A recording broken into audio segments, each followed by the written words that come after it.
Hello. Gonna give just a second for people to join just to ensure that everything is working correctly before I get started. So we'll just take a second to make sure we got some people in here before we get going. I'm eating some cucumbers, so please excuse me. I'm just gonna grab this link real quick and drop this. Hey, babe, drop this real quick,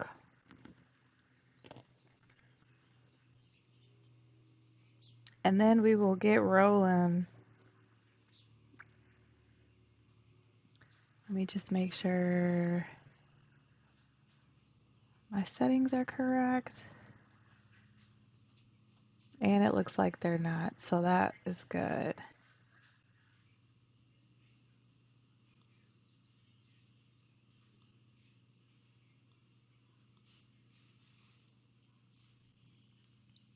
All right, so we'll just give a second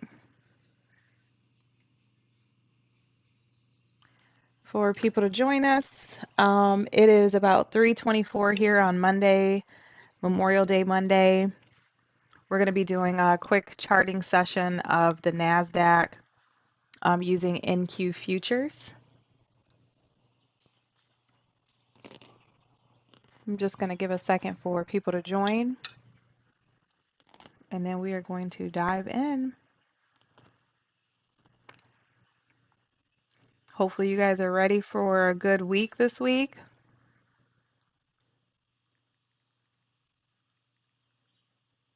And I've just posted this on Threads real quick. It looks like I got a couple of people in here. Hey, all right, thanks for joining. So why don't we go ahead and get into it? I just wanted to hop on, do some quick charting for the week and just kind of see what we have. I do have some cucumbers, so I'm just going to apologize in advance, but I cannot resist. I made these cucumbers yesterday with this feta cheese. I got red onion and some tomato and some dressing. And it's so good. Oh my gosh. Like it's such an easy snack and I don't feel guilty because sometimes it can be very hard. Mm. All right, so we're looking at the NASDAQ today, and I am going to do a quick high level charting of NASDAQ. I think one thing I just really quick want to spike out, and excuse me again for the cucumbers because they're so crispy. But one thing before we get into the charts, I just want to really quick spike out. Please keep in mind this is just educational for educational purposes only.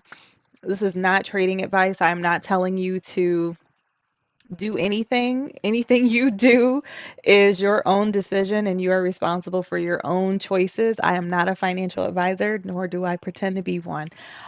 So with that, let's get into it.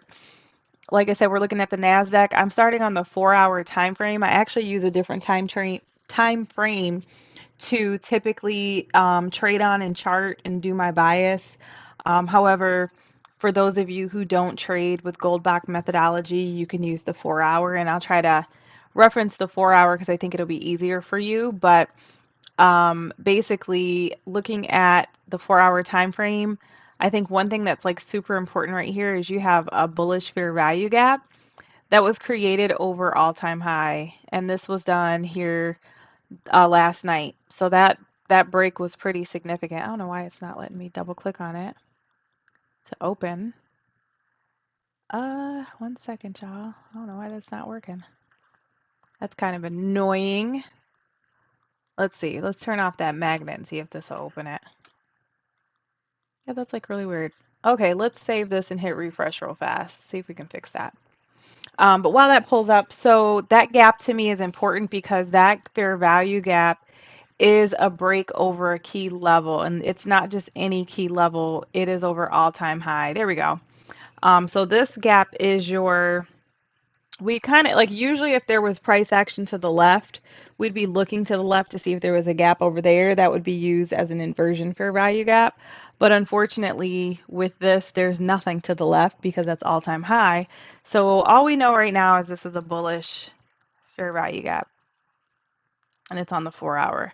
This gap has already been tested. You can see there's a wick into it last night, so that would have been a fire opportunity to play a little bit, but I personally I did skip. For those who I was talking to last week, we had a time-based sequence on the market here, so this wasn't the target that made sense to be hit, and obviously it was very clean in how it delivered to that target. And we were bouncing off of a weekly bullish fair value gap, which bullish fair value gap on the weekly is a lot of bread, so you're kind of expecting PA to look like this. Um, so this fair value gap, long story short, is definitely a point of interest. I don't know if it's going to come back though. It may not. We may not get a retest, but if it does, one thing I'm definitely looking at is the low of the open candle. That low doesn't have a wick. And that's usually a signature for them wanting to target that low at some point and put some liquidity at the end of that particular candle. So I am definitely curious when we come back and retest that gap if it will be able to get all the way down there. So that level is for sure a point of interest for me. Mm, okay. Hello. Help me out, guys, and hit the thumbs up button. This is the time frame I use, 243. If you know, you know. So I'd be paying attention to this candle as well. So because I don't have, or I guess we, not just me, but because there's nothing up here, there's really not much that we can use for bias. So I'm just going to chart targets and ideas, point of interest for next week. Going to be very nimble. I probably will be trading in a lower position size because there's really not much to work with. But one thing I'm looking at on the day chart is this day bullish fair value gap. This is for sure an idea. Um, for sure keeping an eye out to see if when we do come back, if we retest that particular PD array. I do also like to look at the 3-day time frame. And I think one thing that is kind of interesting is we are moving off of um, this level, like we did gap up over this level. I'd want to see what price does when it retests this. And I'm just kind of looking, I see they've built liquidity here. So I'm definitely not going to assume that just because we've got a decent size breaker that this move is going to hold. But one thing I did also notice, and I mentioned on threads, is we currently do not have any SMT at the high anymore. NASDAQ and uh, SPY, aka ES, and Dow Jones, everybody has taken all-time high now. So we had been watching Dow to see if it was going to catch up, and Dow ended up breaking the high. So there is currently no bearish SMT at the highs, and the soonest we could make a bearish SMT that I would see as being significant enough to stop this move would probably be another quarterly. So we'll see. We'll see what happens, but we definitely have time that we can hang out up here at these highs. So coming back, this no wick candle, like I mentioned, I would not be surprised we come back and put a wick on that, come back and retest all of this and see what happens. And if for some reason we lose the breaker inside of last week's price action, I'm looking for some PD arrays below. But keeping in mind time, I don't think that we would go down and would this move would be stopped until at minimum a day that could stop price. So we really don't have a day that can stop price until Thursday or Friday. So I'm anticipating Memorial Day, they do what they do and float a little bit for that reason. But I for sure will keep my eyes peeled because technically the candle, you could even get a 3 candle pattern using the 27th. You could go 27, 28, and then Monday is the first, so Monday won't help us with anything. So, yeah, this little window here, I'm watching to see if we get a high there, which means we may have a serious move if they want to. Obviously, this is just looking ahead and looking at PD arrays, but if they want to, we could have a significant move up into this this time window, and then I'm just going to be watching to see what happens there. So my current idea for next week is use the breaker. That's the bull breaker here. You got low, high, lower, low, higher, high. You have a breaker structure here. So this bullish fair value gap is definitely a point of interest. Tomorrow it's going to present um, with this candle here on NQ. I guess technically they're going to make this into, so this candle is technically going to be, wait, I'm on the, yeah, so this candle that opened today is technically Tuesday. I was trying to think how do they do that with futures, but yeah. Um, so you're just really going to have this new week opening gap and then the day gap there. And then what I looked at on the 4 hour. There'll also be a gap on the 12 hour, which I usually do like to use for this reason. You can see it here. So we can definitely come back and retest that 4 hour busy with one of these higher PDRAs. And that was essentially what I was looking for, was a virgin gap, because I like to target virgin fair value gaps. And then you'd use your breaker, bull breaker, as a point of interest. You could take these top candles, which would likely be decent enough, but potentially it could use this whole leg of the fractal.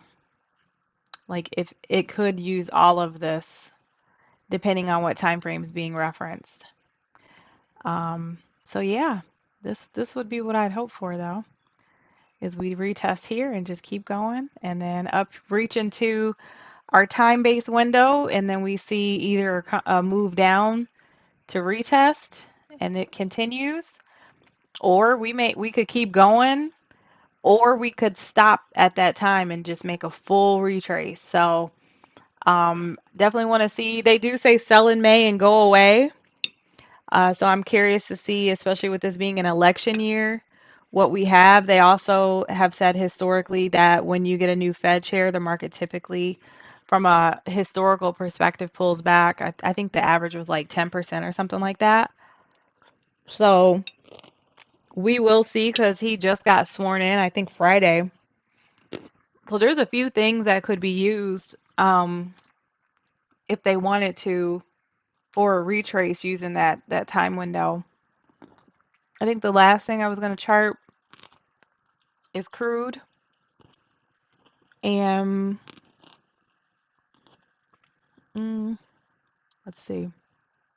So crude is pulling back, but I still am curious. I don't know. I don't know if this is it. I need to see them disrespect that fair value gap below. I don't know if you guys see that gap on the chart. The lines on crude keep getting moved around for some reason. It's like every time I come back, everything is moved. But it had broken this trend line here.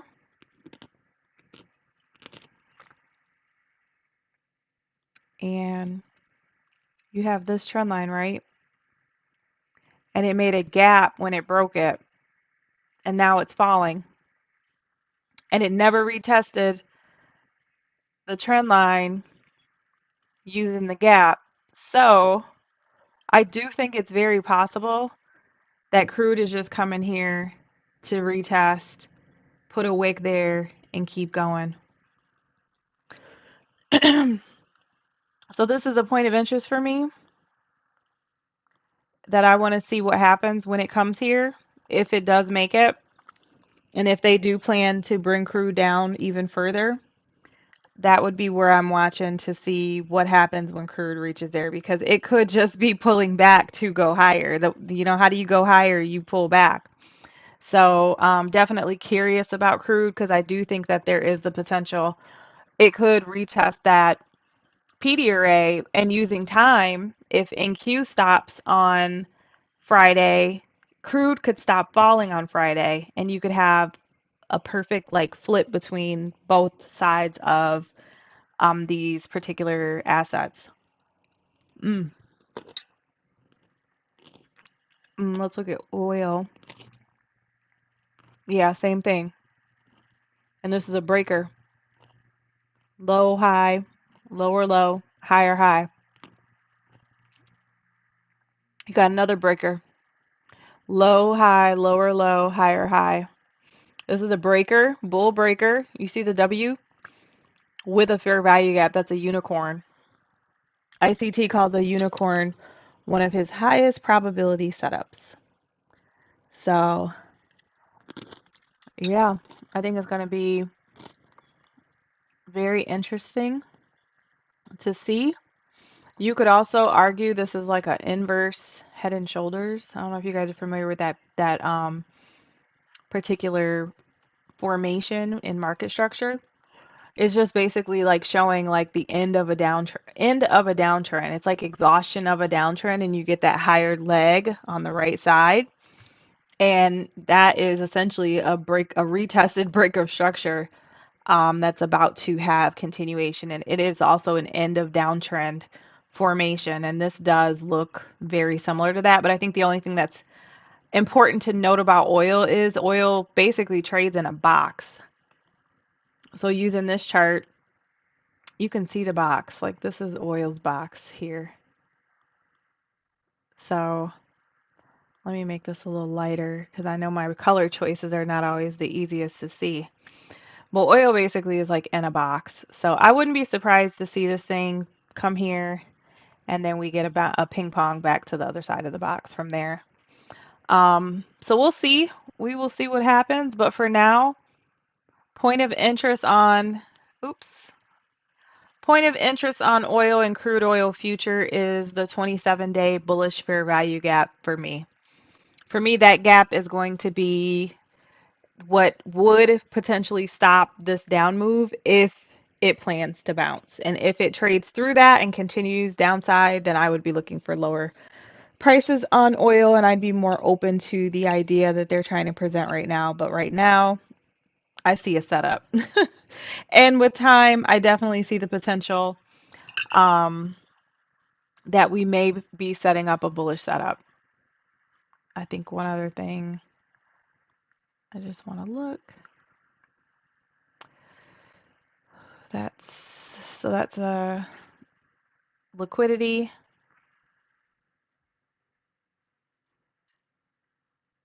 Yeah. So it definitely this is a target. 78.89. That's so interesting. So yeah, I would like to see what oil does at the end of the week. If oil hits this low and creates a bullish setup, then I think we need to be very careful. Last thing I wanted to take a peek at is the dollar, DXY, Dixie. Oh, look at there. I got some old stuff on my chart. Let's go ahead and remove these drawings. Okay, so Dixie, current candle is falling. I'm gonna just flip through some of my favorite time frames. Okay, so Dixie is still sitting on a breaker. I don't know if you guys can see it. You got a bullish. Well, what's weird is, okay, so here's a breaker. You got low, high, lower, low, higher, high. So it's within this dealing range here for this breaker structure. Well, what's weird is it created another one here, which is like a mitigation block, but it's hovering in there. So it's finding support on this PD array. This is a mitigation block. It did lose this level, so this was more bullish, and now it's come below, and you've got bodies through both of those fair value gaps. That's definitely not bullish, but you do have this as well, which is another lower time frame break of structure, and I am on the 27-day, so obviously this is like a lot of PA happening in there. But I just say, long story short, I would be wanting to see what Dixie's going to do off this gap. Same idea, body below the fair value gap, I'm looking for lower, body above would be looking for higher. However, Friday, I think on everything, we need to be looking for potential changes in the state of delivery. I think we could see some stuff change direction Friday or early next week. Even if it changes, it may not validate for a second, but I do think there's the potential we could see some change in the state of deliveries happening across the market over the next week or so. Hmm So we will see. We'll definitely see. I am for sure curious what happens. Oops. Into the end of the week. I think next week is going to be super fun though. I'm going to have to chart my stocks. I need to go through my stock charts and look for point of interest and just kind of see what I see for opportunities. Man, Apple looks so good. I'm so happy about this one. I had got back in Apple at like it was like 190 or 180 something. It was like way down here. I bought back. I had sold up here and then I bought back here. And I'm so happy this mug is pumping. I probably will exit this position here soon. And then when it comes back into this range, buy back. I like to do that. Definitely do not recommend. You don't have to do what I do. But I do like to get in and out. So yeah, Apple's been fire and AMD's been fire. It's another one. I got an AMD at freaking 79, I think it was. What was that? 2025 at like 79? Where was that mug at? Yeah, this is where I bought. This is so crazy. Yeah, I got in down here on AMD. Caught the tip. Look at that. Oh, child. Crazy. That mug went crazy. I'm looking for another AMD. Meta. I definitely am curious about Meta. I have a gap down there on very high time frame. I think Meta's gonna get there. So me personally, I'm not buying no Meta until Meta hits that gap. I don't care. I don't care what Meta does. Until Meta hits my fair value gap, I'm not touching it. Cause it's you telling me you in a 12-month, it's a gap right there. You not gonna hit that. Yeah, I'm waiting. It might leave me, and I'm okay with that. It'll come back at some point. Someday it'll come back, even if it doesn't right here. But I'm inclined to think it's gonna reach back with a wick and then hit that. Microsoft. Microsoft was a beautiful short. This one played out honestly really perfect. So yeah, I think that's it. I think that is all I am really looking at. I was watching Bitcoin yesterday because I was bored. And it's the only thing moving. Bitcoin was pretty clean yesterday for this long. I think it was Saturday. What day am I at? Here we go. I'm on the wrong time frame. Yeah, that long was pretty clean. Yeah, Saturday. I was like, ooh, that's nice. But I don't trade crypto. It was freaking perfect. Perfect. Perfection. With 339 minus. Mm-hmm. Mm-hmm. Look at that. Ooh, perfection. If you know, you know. If you know, you know. What's that? Um, yeah, that was freaking fire.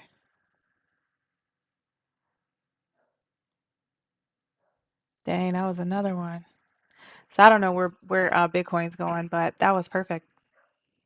So yeah, thank you guys for checking in on me.